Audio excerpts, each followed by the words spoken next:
नमस्कार मंडळी. या आधीच्या भागांमध्ये आपण भगवद्गीतेचे 11 अध्याय पूर्ण केले. त्यातील श्लोकांचे अर्थासह वाचन केले. आता आपण भगवद्गीतेच्या 11व्या अध्यायाचा सारांश पाहूया. अध्यायाचं नाव होतं विश्वरूप दर्शन योग आणि या अध्यायामध्ये 55 श्लोक होते मंडळी.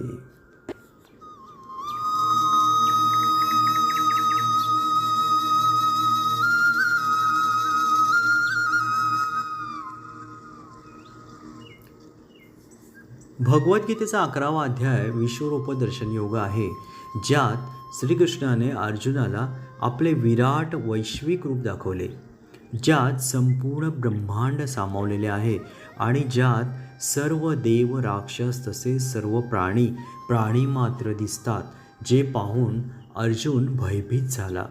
नंतर श्रीकृष्णाने त्याला शांत केले आणि सांगितले की हे रूप पाहणे अत्यंत कठीण असून ते केवळ भक्तीनेच प्राप्त होते.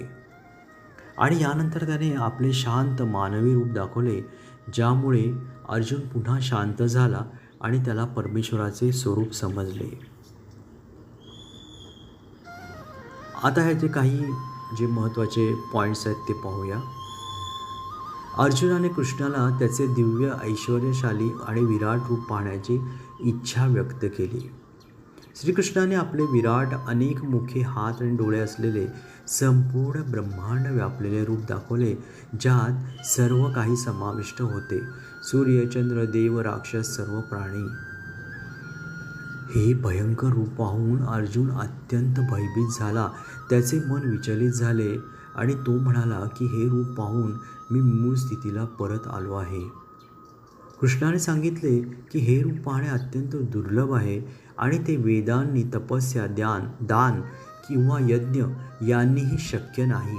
फक्त अनन्य भक्तीनेच शक्य आहे.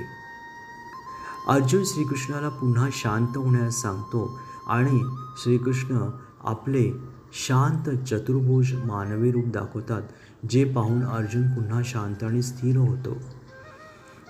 शेवटी श्रीकृष्ण सांगतात की जो माझ्यासाठी कर्म करतो, मलाच परम आश्रय मानतो, आसक्तीरहित असतो आणि सर्व प्राण्यांमध्ये वैरभाव ठेवत नाही, तोच मला प्राप्त होतो.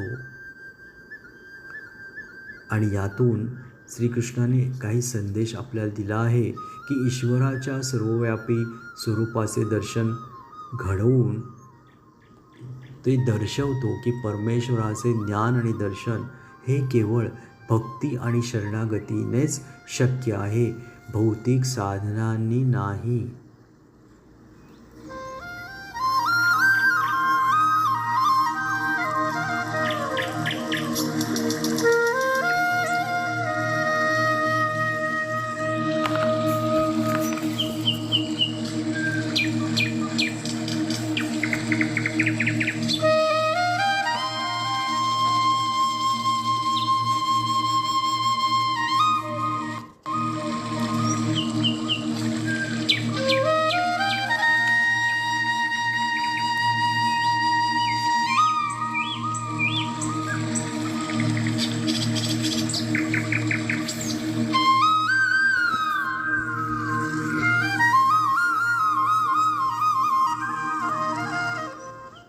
विश्वरूप दर्शन योग या 11व्या अध्यायाचा हा सारांश होता.